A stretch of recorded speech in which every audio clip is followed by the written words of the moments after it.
Bismillahirrahmanirrahim. Assalamualaikum warahmatullahi wabarakatuh. Perkenalkan, nama saya Nadia Ulfa Juhair dengan NIM 0503181002. Mahasiswi semester 5, Prodi Perbankan Syariah, Fakultas Ekonomi dan Bisnis Islam dari Universitas Islam Negeri Sumatera Utara. Nah, tujuan saya melakukan atau membuat video ini adalah untuk memenuhi tugas UAS pada mata kuliah Studi Kelayakan Bisnis yang diampu oleh Bapak Rahmat Putra Ahmad Hasibuan MSI. Nah, dalam kesempatan kali ini saya akan mencoba mempresentasikan hasil analisis saya dalam melakukan studi kelayakan bisnis pada usaha saya yang saya rencanakan akan saya buka dalam bidang kosmetik. Nah, jadi analisis ini bertujuan untuk mengetahui layak atau tidaknya usaha yang akan saya buka nantinya di kemudian hari.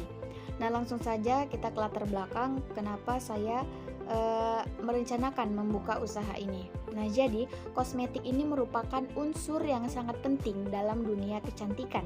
Kecantikan semakin berkembang dari masa ke masa dan sudah menjadi sebuah kebutuhan khususnya untuk kaum hawa yang mendapatkan kecantikan dari luar. Akhirnya berdampak semakin luasnya industri kosmetik di dunia termasuk juga di Indonesia.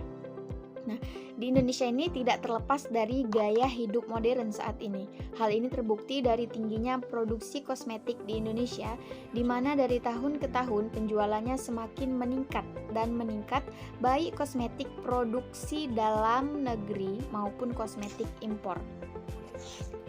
Bermacam-macam perusahaan dalam bidang kosmetik berdiri untuk berlomba-lomba memenuhi kebutuhan para perempuan di bidang yang satu ini, sehingga pasar kosmetik menjadi pasar yang sangat menguntungkan untuk diincar oleh para produsen. Saat ini bisnis kosmetik sangat banyak di pasaran dan kemungkinan besar dapat meraup keuntungan karena kaum hawa banyak yang menggunakan kosmetik. Namun dewasa ini terjadi penyalahgunaan bahan-bahan kimia untuk pembuatan kosmetik. Dengan melihat kondisi seperti itu, saya akan menjual kosmetik yang sudah terdaftar dalam Badan POM dan tidak menimbulkan efek samping. Produk yang kami jual merupakan barang konsinyasi, yaitu suatu kerjasama dalam penjualan produk yang dilakukan pemilik barang dengan penyaluran atau pemilik toko. Nah, di dalam melakukan studi kelayakan bisnis sangat perlu yang namanya aspek penilaian. Nah, jadi di sini saya akan membahas satu persatu aspek tersebut. Saya mulai dari aspek hukum. Nah, dalam aspek hukum ini, bentuk badan hukum pada usaha saya nanti yaitu berupa perusahaan perseorangan di mana pemiliknya dengan saya sendiri, Nadia Ulfa Juhair.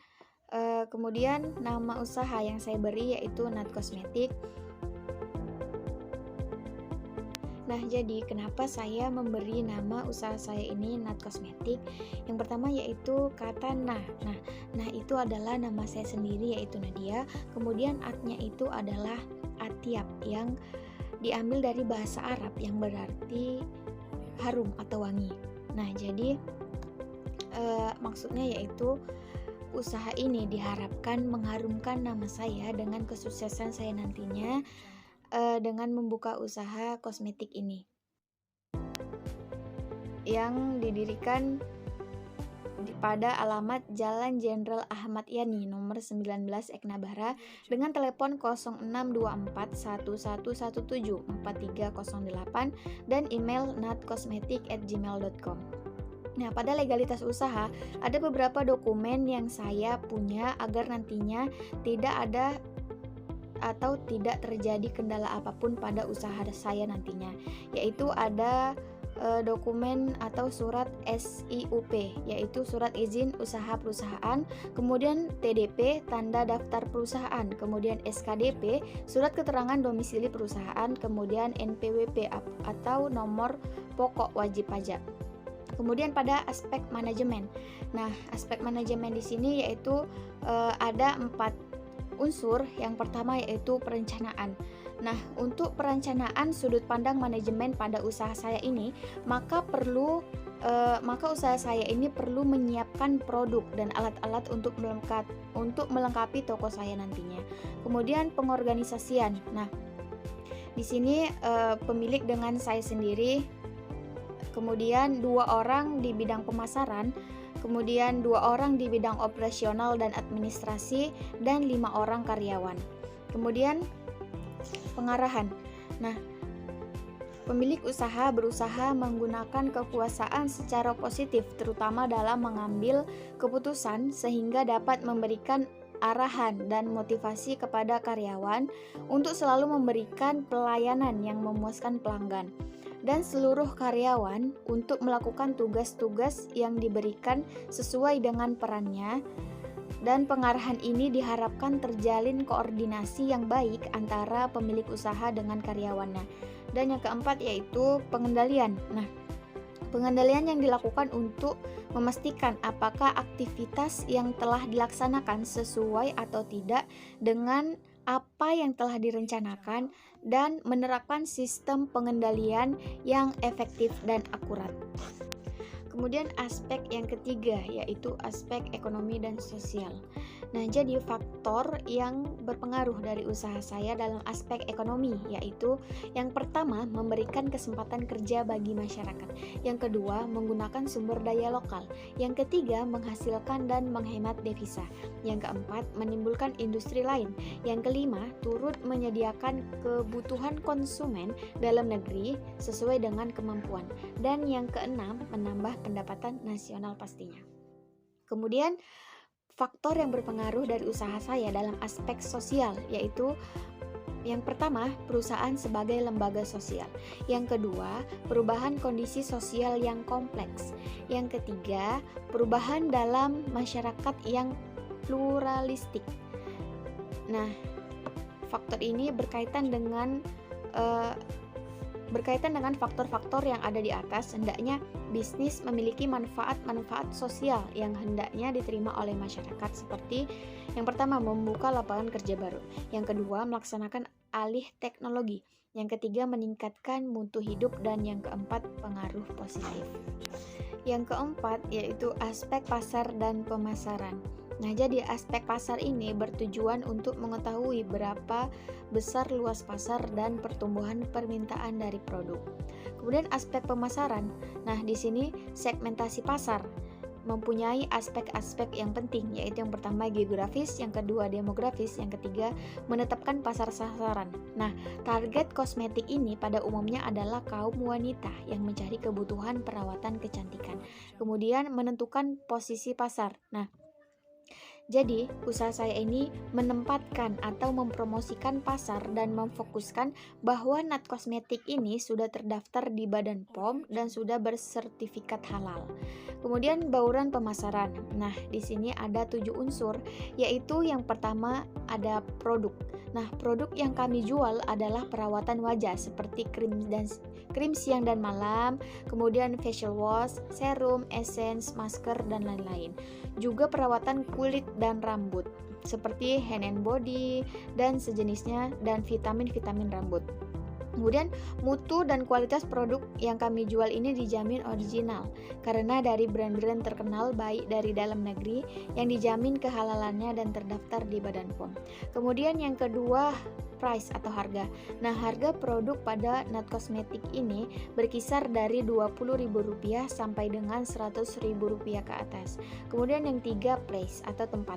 Nah, tempat kosmetik ini atau tempat usaha saya ini sangat strategis karena berada di dekat keramaian, juga bersebelahan dengan Perguruan Al-Ittihad di Jalan Jenderal Ahmad Yani, nomor 19 Aiknabara. Kemudian promotion.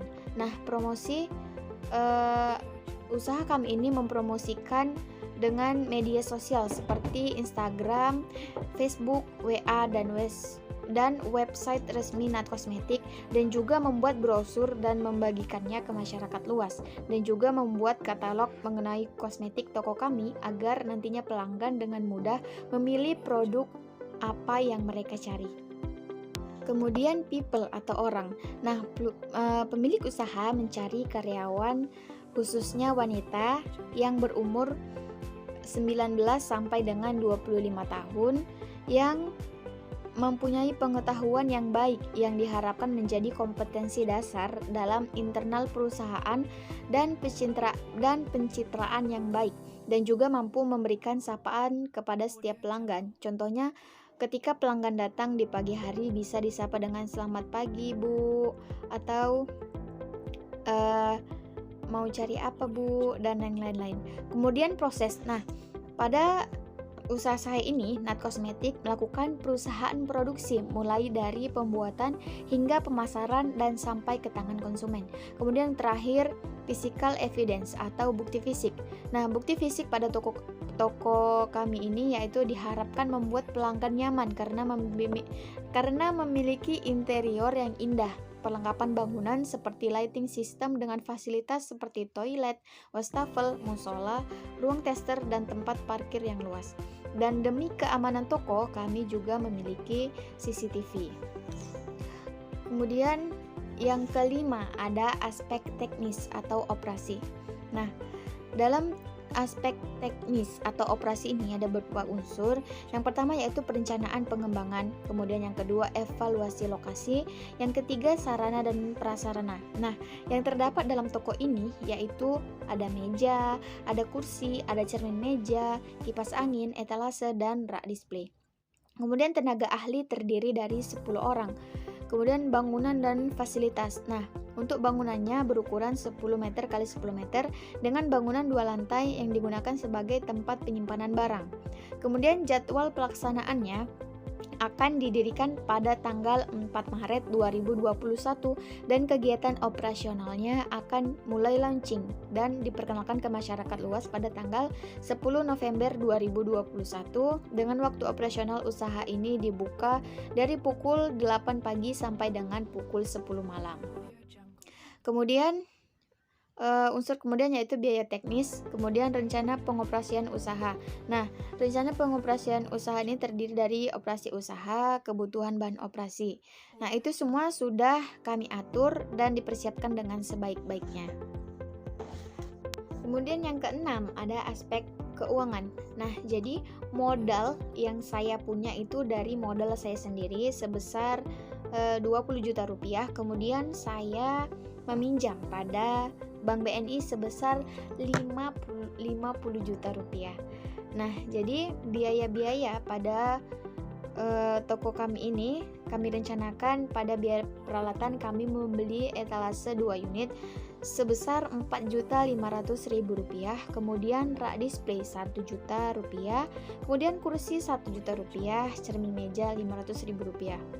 Kemudian persediaan awal barang sebesar 10 juta rupiah.